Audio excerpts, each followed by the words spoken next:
There's a strange kind of loneliness that has nothing to do with being alone. You can be surrounded by people at a party, laughing along, nodding at the right moments, and still feel like you're watching the whole thing through glass.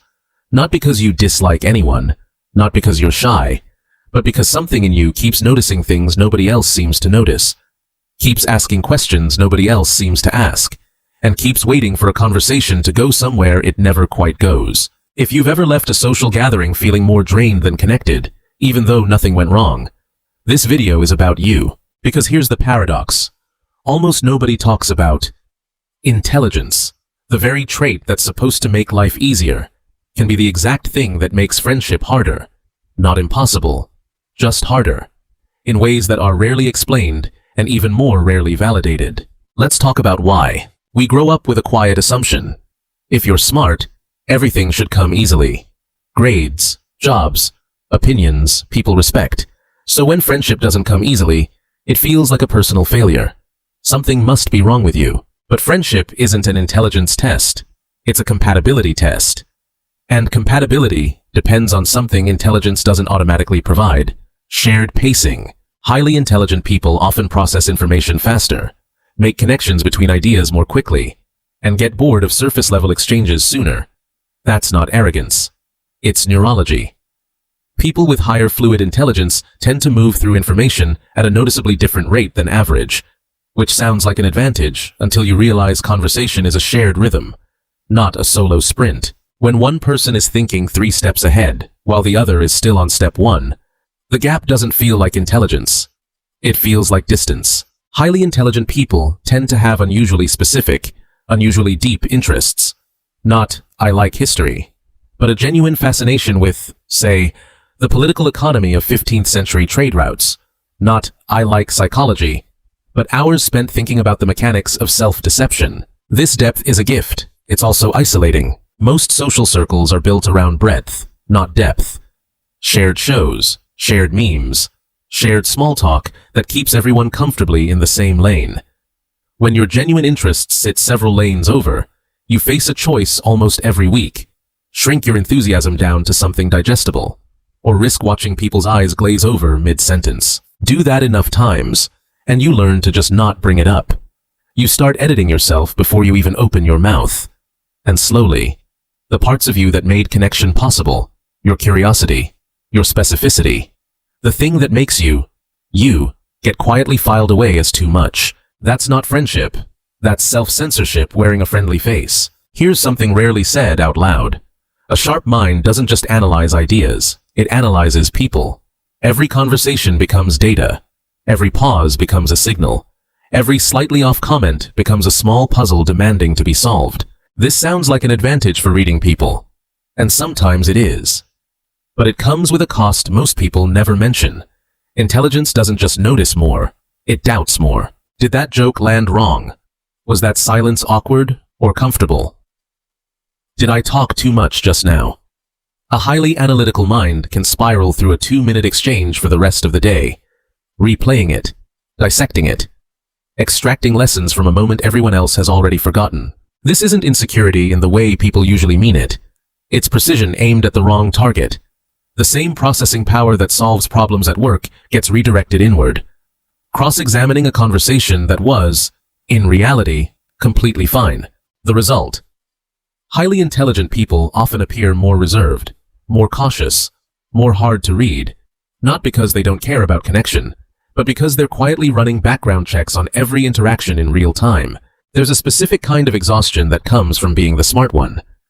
People assume you have it together. They come to you for advice, not comfort. They expect insight, not vulnerability. Over time, this creates a mask. Competence as a personality. And masks, no matter how well fitted, block the very thing friendship requires. Being known, not just being useful. Highly intelligent people frequently report a specific fear, that if they show confusion, uncertainty, or need, people will be confused, because that's not the role they've been cast in. So they keep performing capability, even in relationships that are supposed to be safe. But friendship isn't built on impressive answers. It's built on shared uncertainty. I don't know either. Me too. That scares me. When you're only ever allowed to be the one with the answers, You never get to be the one who needs someone. And a friendship where only one person is ever allowed to be fully human isn't really a friendship. It's a support role. Small talk exists for a reason. It's a low-risk way to test compatibility before investing real vulnerability. Most people move through it without much friction. Highly intelligent people, though, often experience small talk almost physically as a kind of friction, a stalling engine, a conversation circling the runway without ever taking off. Weather, weekend plans, traffic, none of it is wrong, but it can feel like being asked to run a marathon in first gear. The problem is, small talk is the door. If you can't tolerate standing at the door, you never get invited past it. People read impatience with small talk as disinterest in them, even when what's actually happening is disinterest in the format, not the person. This creates a cruel irony. The very people most capable of deep, meaningful connection are often the ones who get filtered out before the conversation ever reaches that depth, simply because they couldn't fake enthusiasm for the shallow end long enough to earn a spot in the deep end. As intelligence and depth of thought increase, something mathematical happens. The pool of people who can match that depth, in real time, in casual conversation, shrinks. This isn't elitism, it's statistics. Most traits, including cognitive style, follow something close to a bell curve. The further out you sit on that curve, the fewer people naturally occupy the same space. It's the same reason a professional chess player has fewer casual opponents who can actually challenge them. Or why a classically trained musician sometimes feels alone in a room full of people who, quote, like music, unquote. This shrinking pool isn't a flaw in the highly intelligent person, it's simple math. But nobody explains the math, so it gets misread as a personal failure to connect, rather than what it actually is, a narrower search radius for genuine compatibility. The fix isn't to lower the bar, it's to widen the search. Different communities, different formats, different types of people who value depth even if they express it differently than you do. There's a painful mislabeling that happens to highly intelligent people again and again. Depth gets mistaken for arrogance. Precision gets mistaken for condescension.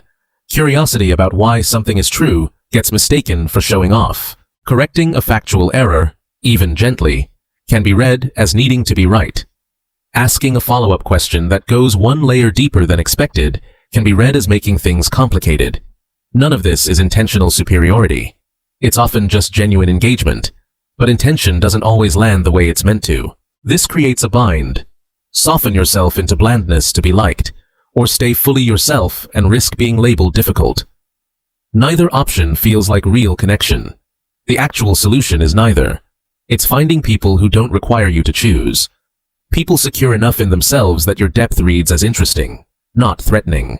Those people exist. They're just rarer, which loops back to the shrinking pool problem, and why finding them can take real patience. Perhaps the hardest part isn't the lack of friends. It's the rare moments when someone does understand, because those moments make the usual disconnect even more obvious by contrast.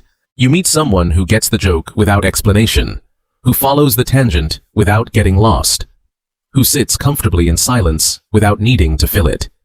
And for a moment, the isolation lifts completely. Then that person moves away, or drifts, or was only ever a conversation at a conference, and the contrast makes the return to normal interactions feel even heavier. This is not a reason to stop seeking connection. It's proof the capacity for deep connection was never the problem. The scarcity would. A few things genuinely shift this pattern, and none of them involve becoming less yourself. First, seek communities built around a specific passion, not general socializing. Depth. First environments, a niche hobby, a specialized field, a focused creative pursuit. Filter for people who already share your intensity, so you don't have to hide it. Second, let small talk be a doorway, not a destination. Tolerate it briefly as the price of entry, without expecting it to satisfy you. The goal isn't to enjoy the shallow end, it's to get through it toward people worth the deeper conversation. Third, practice being seen as uncertain, not just capable. Let a friend see you not know something. That single act does more to build real closeness than any impressive insight ever could. And finally, stop treating the shrinking pool as evidence you're unlikable. A smaller pool of compatible people isn't a punishment for being intelligent. It's simply the terrain. And once you know the terrain, you can navigate it instead of being confused by it. Intelligence was never supposed to be the thing that isolates you. It's the thing that lets you notice, question, and connect more deeply than most when you find the right people to do it with. The struggle to make friends isn't proof that something is wrong with you. It's proof you're operating on a frequency that not everyone is tuned to yet. Somewhere, there are people tuned to exactly that frequency.